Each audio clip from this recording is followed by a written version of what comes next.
하도록 하겠습니다. 청주지검 다녀왔더니 청주지검 그 차장검사가 언론에게 또 이야기를 하고 있네요. 그래서 언론에게 이야기를 하고 있는데요. 그냥 이제 상식적으로 질문하겠습니다. 아주 상식적으로. 이것저것 떠나서. 자, 최영중이라고 하는 자가 시의원이 되기 전엔 회사원입니까? 아닙니까? 저는 정확히 모르겠지만 지금 보도된 바에 의하면 아버지가 운영하는 그렇습니다. 회사원입니다. 혈강 그 시의원이 되기 전에 회사원으로 되어 있고요. 네. 그래서 영장에는 회사원으로 썼죠. 쓰고 그 다음에 이 사람이 시의원이 되었어요. 우리 기획조정관님, 예.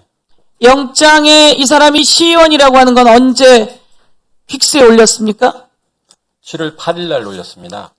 7월 8일 날 올렸는데 그건 7월 8일 날 여러분이 확인되었고요.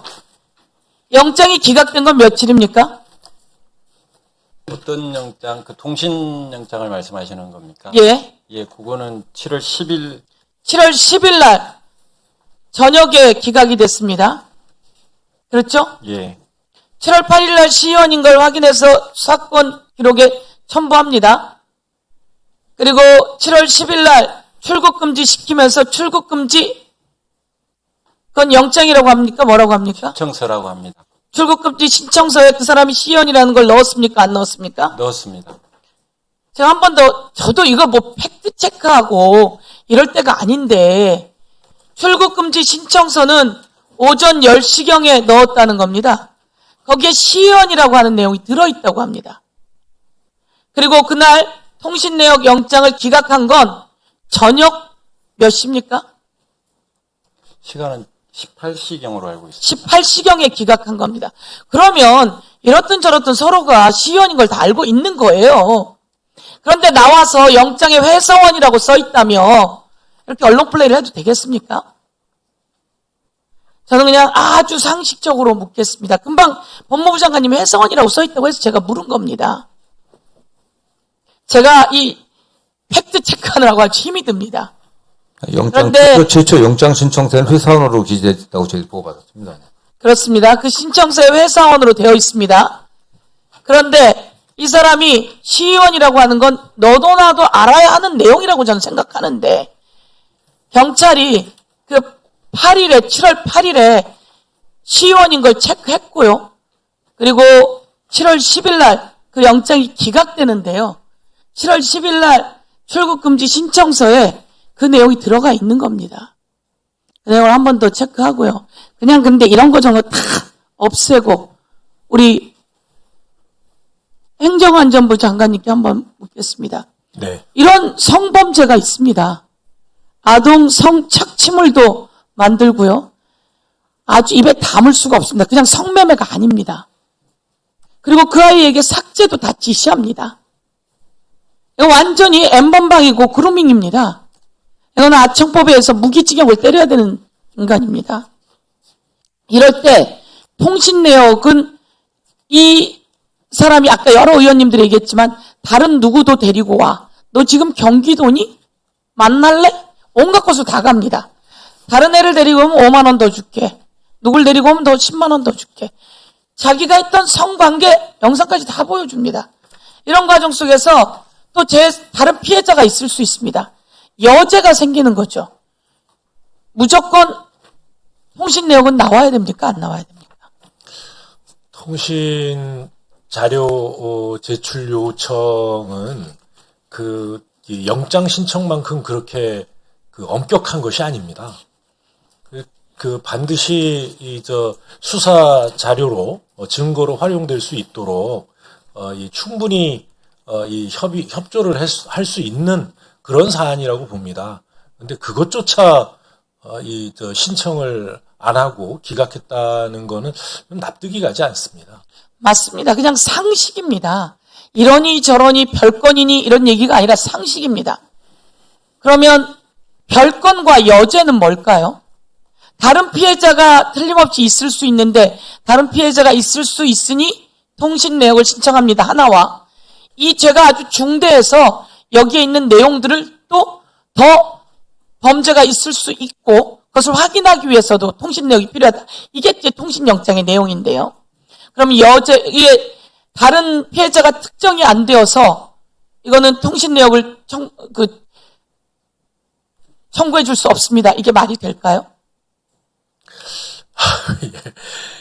저 역시도 이 구체적인 사건의 수사에 대해서 직접적인 언급을 드리기는 좀 어렵습니다. 그러나 상식을 벗어난 것만은 사실인 것 같습니다. 맞습니다. 법원행정처장님께 질문하겠습니다. 예. 이게 통신 내역에 이자가 다른 자를 찾고 다니고 있었습니다. 그런데 그 아이의 카톡에는 소개해주지 않았다 이런 내용이 들어있다고 합니다. 그러나 더 많은 내용이 있을 가능성은 충분히 있습니다. 그런데 법원에서는 이 내용의 아주 중대함, 사안의 중대함에다가 다른 피해자가 있을 수 있다라고 통신 내역을 청구하게 되면 그러면 그 통신 내역은 발부가 안 됩니까? 법원에서? 개별 사건이나 제가 말씀드리기는 적절하지 않은 것 같습니다만 그러한 사안이라면 발부될 가능성이 커 보입니다. 발부될 가능성이 크죠? 예. 발부되어야죠.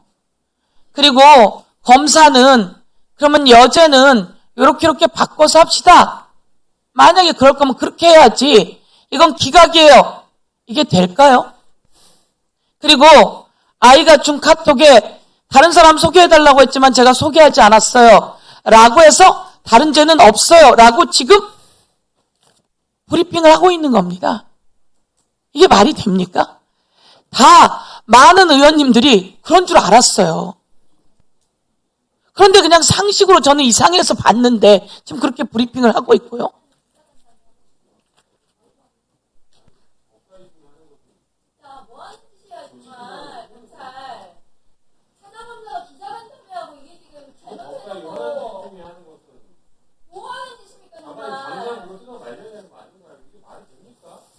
정치인이에요? 국힘당도 이렇게 안 해요. 정말 통신영장 기각해가지고 피해자 여죄 지금 수사 못하게 해놓고는 잘못을 반성을 해야지 기자간담회 하고 사장검사가 이게 검찰이 이게 지금 공직자 맞습니까? 그리고 한 말씀만 더 여쭤보겠습니다.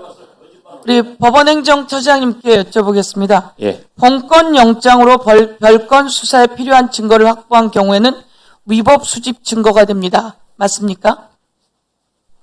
맞습니다. 그러면 이 영장, 이 통신 내역 영장에서 이 통신 내역 영장은 이 피의자의 영장입니다. 예. 예. 피의자의 통신 내역입니다. 예. 이게 별건입니까? 관련성이 있으면 별건이 아닙니다. 그렇습니다. 이 피의자의 통신 내역인데 이 아주 똑똑한 말인 것처럼 본건 내역으로 별건 수사에 필요한 증거를 확보할 경우 위법 수집 증거다. 이런 식으로 똑똑한 것처럼 이야기를 합니다. 이 피의자의 통신 내역인데 이 피의자의 통신 내역입니다. 피의자하고 주고받은 겁니다. 제3자 것도 아니고요. 이게 별건입니까? 법무부 장관님께 질문하겠습니다.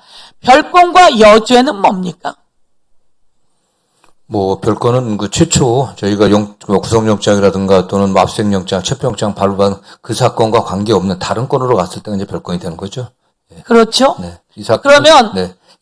이런 다른 사건이 법정은- 있으면 검사가 다른 사건이 있을 개연성이 있으면 어떻게 해야 합니까? 현재로서는 별건에 대한 수사 압수수색이라든가 별건에 기초한 기소는 좀 불법이기 때문에 위법하다고 지금 법원의 판결이 나오고 있습니다. 네. 별건이 있으면 수사 의뢰해야죠. 네, 경찰이 해야 됩니다. 1차 수사. 경찰에 수사 의뢰해야죠, 검사가. 수사 의뢰하고 고발해야죠. 그러면 검사는 별건을 받는데 가만히 있습니까? 현재는 수사 의뢰하고 고발하게 되어 때문에 있습니다. 수사는 할 수 있습니다. 근데 그지만 별도의 절차를 밟아야 되죠. 지금 이 피의자가 최영중이 이 아이를 성매매도 하고 성착취도 하고 성착취 물도 제작하고 그리고 다른 사람들도 데리고 오라고 했습니다. 그러면 이 사람이 갖고 있는 통신 내역을 이것을 압수수색하면 그게 별건입니까? 뭐 별거로 보이지 않습니다. 그렇죠? 그런데 이렇게 계속 이야기하는 겁니다. 상식에 기반해서 해야 하는데 어디 압수수색 영장 청구하겠습니까? 무서워서. 그리고 내용이 없다고 이야기를 하고, 아까 저희한테는 이야기를 하길 그랬습니다. 단 한 줄 자해의 위험이라고 단 한 줄 써 있다고 이야기했는데, 지금 이 설명하면서는 뭐라고 이야기하냐면 구속영장에 경찰이 증거인멸과 도주 우려가 있다고 구속영장에 적긴 했으나 나와서 말이 달라졌어요. 어떤 이유에서 구속이 필요한지는 적지 않았다. 아니, 증거인멸 우려와 도주 우려가 있다고 구속영장에 적긴 했으나 어떤 이유에서 구속이 필요한지는 적지 않았다. 이게 앞뒷말이 맞나요? 지금 그렇게 적혀 있어요. 증거인멸의 우려와 도주의 우려가 있다고 적기는 했으나 거기에는 재범의 우려, 그리고 이것이 사건의 중대성, 그리고 피해자에 대한 위해의 우려 등등을 다 넣었다고 했는데, 이러면서 하면서 이게 기사로 나오면 경찰 바보 아닙니까? 제가 이 부분 보시고요, 저는 법무부 장관님도 들으시다 보면 또 현혹되실 우려가 있습니다. 저는 그냥 상식으로 통신영장이 발부되지 않았다, 상식으로 구속영장이 발부되지 않았다, 아무도 상식으로 이해할 수 없는 겁니다. 이런 속에 거기 있는 당협위원장이 누구다, 그리고 이 사람은 시의원이다, 그러면 이 사람에게 시간을 버려주고 있는 것 아니냐라고 하는 의문을 제기하고, 그 당협위원장이 한 말을 한번 들어보도록 하겠습니다. 한번 들어봐 주십시오. 김진모가 한 말을 한 번만 드리도록 하겠습니다. 저는 검사가